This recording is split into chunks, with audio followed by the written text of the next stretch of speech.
Hello friends, ये कहानी 4 दोस्तों की है और उन्होंने अपनी लाइफ में एडवेंचर के लिए एक ट्रिप का प्लान किया। पर हमें क्या पता था इस ट्रिप के दौरान क्या होगा जो हमें ज़िंदगी भर तक याद रहेगा। तो चलिए कहानी की ओर। मेरा नाम आकाश है और मेरे दोस्त का नाम मुकेश, विपिन, नितेश है, जो कि हमने अपनी लाइफ में एडवेंचर के लिए एक शिमला की ट्रिप का प्लान किया और हमने बस की बुकिंग भी करवा ली।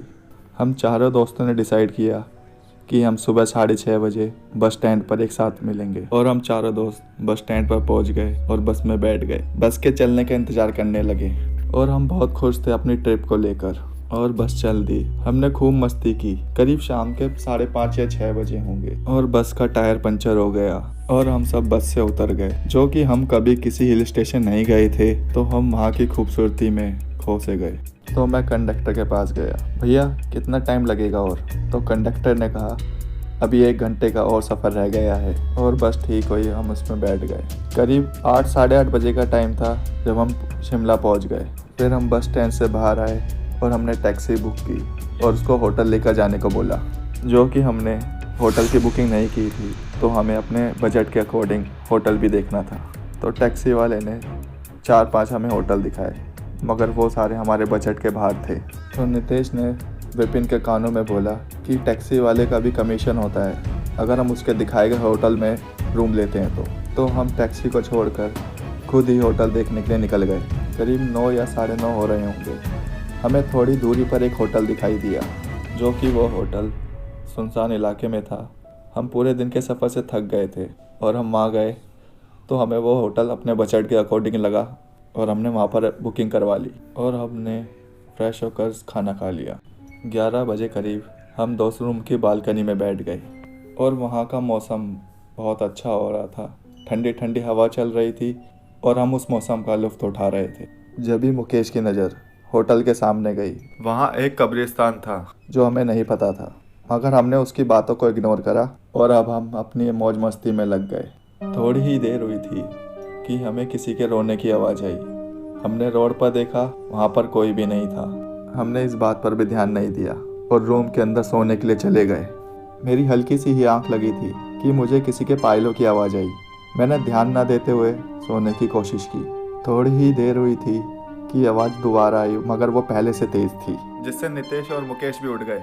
नितेश ने बोला तुझे पायलों की आवाज़ आई? तो मैंने उसका जवाब दिया कि मुझे ये आवाज़ थोड़ी देर पहले भी आई थी, मगर इस बार पहले से ज़्यादा तेज़, जो कि आवाज़ बहुत ज़्यादा आ रही थी, जिससे विपिन भी उठ गया। हम चारों इतना डर गए थे कि मैंने बोला कि एक बार हिम्मत करके रूम के बाहर देख लेना चाहिए।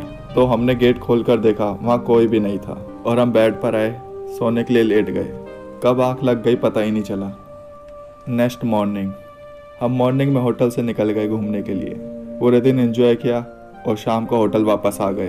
तो होटल के अंदर आने के बाद मुझे कुछ अजीब सा लगने लगा। ऐसा लगा कि जैसे कोई मुझे देख रहा हो छुपकर। तो मैंने इतना ध्यान न देते हुए हम सब अपने होटल के कमरे में आ गए और हमने चेंज किया और होटल के कमरे की बालकनी में आकर बैठ गए और वहीं पर हमने खाना खाया और बातें करने लग गए। करीब 10 बज गए थे। हमें किसी के रोने की आवाज़ आई तो हमने बाहर देखा, एक लड़की कब्रिस्तान में बैठकर रो रही थी। उसने लाल रंग के कपड़े पहन रखे थे और तेज तेज रोती जा रही थी। हमें थोड़ा डर लगने लगा तो हम अपने कमरे में आकर बैठ गए, मगर हमें अभी भी उसके रोने की आवाज़ आ रही थी और रोने की आवाज़ तेज होती जा रही थी, मानो कि वो लड़की रोते रोते हमारे रूम के पास आ रही हो। हम सब बहुत डर गए थे और भगवान का नाम लेते जा रहे थे कि ये जो भी चीज़ है हमें इससे बचा लो। और अब उस लड़की की आवाज़ लगातार आ रही थी और अब ऐसा लग रहा था वो लड़की हमारे रूम के बाहर ही खड़े होकर रो रही हो। हम सब बहुत डर गए थे और मुंह पर बस भगवान का ही नाम आ रहा था। और थोड़ी देर बाद आवाज़ बंद हो गई और हमने सोचा कल सुबह हम अपना होटल ही बदल देंगे। विपिन ने बोला ये बात हम अभी किसी स्टाफ के मेंबर को बताते हैं। तो मुकेश ने रिसेप्शन पर फ़ोन किया, मगर किसी ने फ़ोन का आंसर नहीं दिया। हम सब इतना डर गए थे कि हमारा दिमाग ही काम नहीं कर रहा था कि अब हम क्या करें।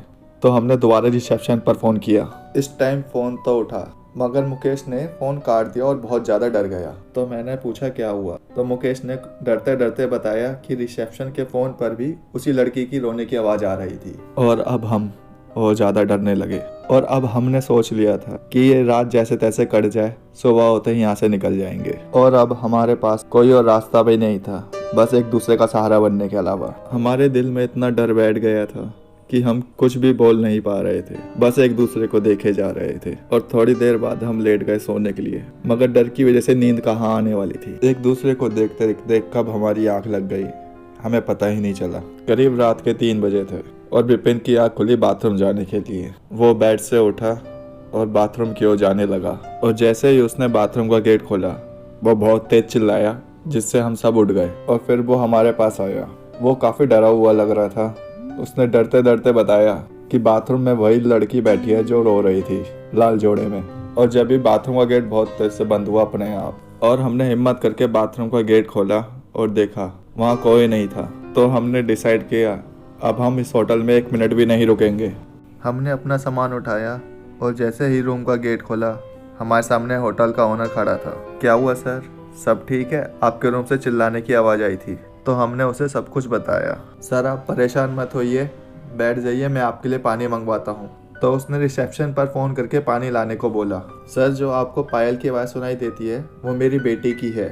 हमारा घर होटल के सामने है तो उसका आना जाना लगा रहता है। जब ही रूम के गेट पर नॉक नॉक हुआ। जब हमने गेट खोला तो हमारे सामने वही लड़की खड़ी थी जो कब्रिस्तान में रो रही थी। उसको देखकर हम इतना डर गए, हमने बिना कुछ सोचे समझे अपना सारा सामान उठाया और होटल के बाहर आ गए। जब हमने देखा होटल के ठीक सामने तो कब्रिस्तान है, फिर हमें सब कुछ समझ आ गया और हम रोड पर आगे चलते रहे। थोड़ी दूर पर हमें एक टैक्सी खड़ी दिखी और हमारा डर हमारे चेहरे पर साफ दिख रहा था। और अब हम उस टैक्सी वाले के पास गए और बोला कि अब हमें किसी होटल छोड़ दो।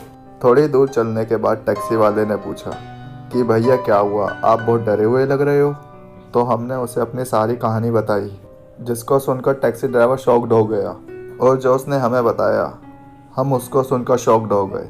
उसने बताया वो जगह एक खंडर है, वहाँ पर कई सालों से कोई भी आता जाता नहीं है। लोगों का मानना है वहाँ पर अजीब अजीब आवाज़ें आती हैं और एक लड़की को देखा जाता है लाल जोड़े में। और फिर उसने हमें एक होटल पर छोड़ दिया और जाते जाते बोला कि भैया आप बहुत खुशनसीब हो जो आप बच गए हो। और होटल में जाकर हमने डिसाइड किया कि कल सुबह होते ही हम अपने घर निकल जाएंगे। ये महज सिर्फ एक कहानी है। अगर आपके साथ कुछ ऐसा हुआ हो तो कमेंट करके ज़रूर बताएं। और अगर आप ऐसी ही और स्टोरी सुनना चाहते हैं तो कमेंट करें।